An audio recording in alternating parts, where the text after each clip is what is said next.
Shalom and good day all, this is Tehillim29 back again for another indie comic review, and with this indie comic review, this is actually the last issue of Joy Operations.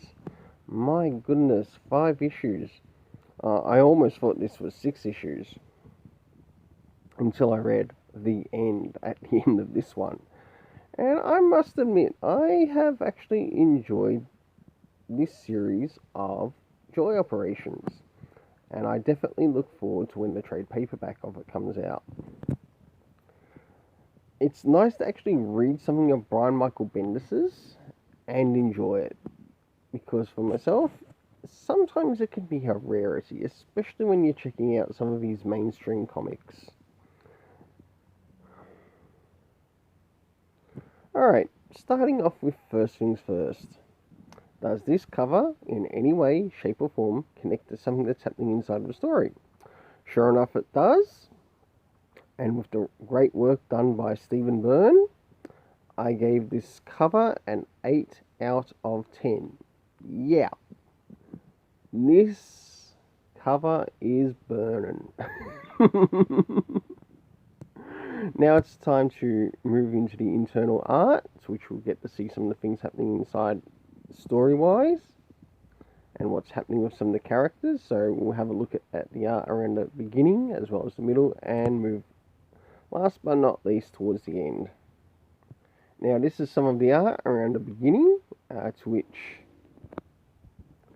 Joy has actually gone to somewhat the new trust that Catherine has created.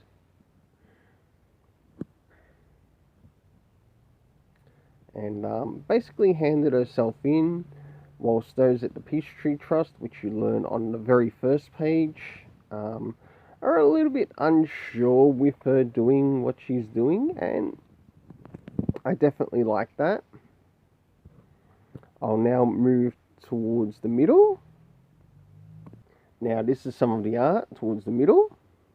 I will move directly to the middle, and this is where we have Joy Corrigan up against the hired help of Catherine in the story at this new Legion Trust.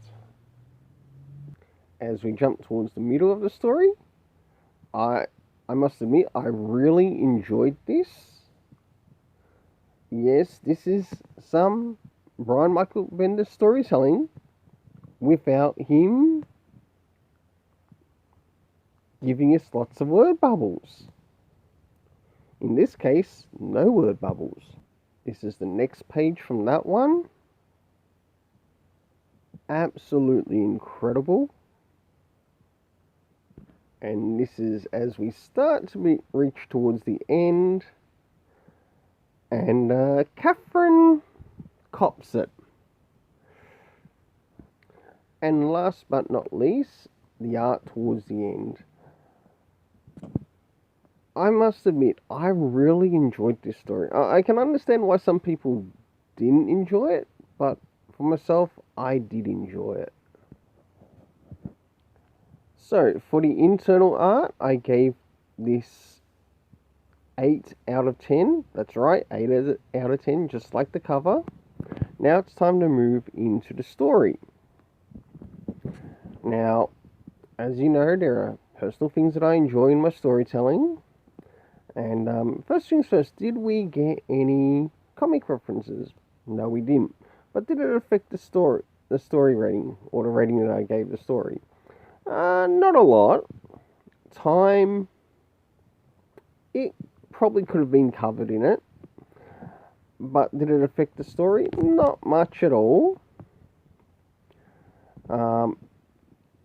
Jumping into the next area, we move into the locations.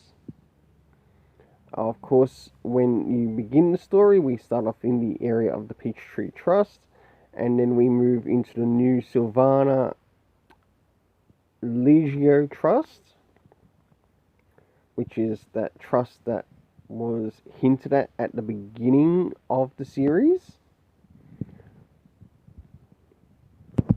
The cast of characters consisting of Hampton, Joy, Hatamoto, Oh, yeah, sorry about that.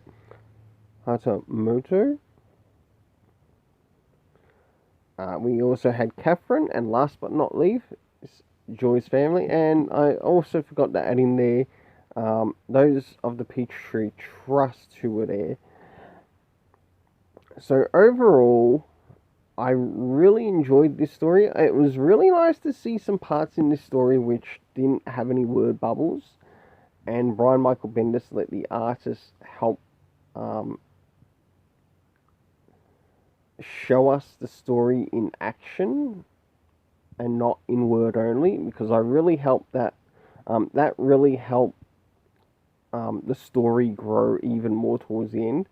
I didn't expect Catherine to die in this issue, um, because I thought that this wasn't the last issue of the series. I thought, oh, it must be the next issue that's the last issue. When I was just having a look at the cover, um, and I thought, oh, it's probably going to happen in the last issue. Sure enough, it happened in this issue. Was I surprised? I guess in some essence, a little bit. But for the overall story rating, I gave this an 8 out of 10. I enjoyed this more than Brian Michael Bendis' mainstream comics. And that's just going mainly DC at the moment. So if you want to enjoy something of Brian Michael Bendis's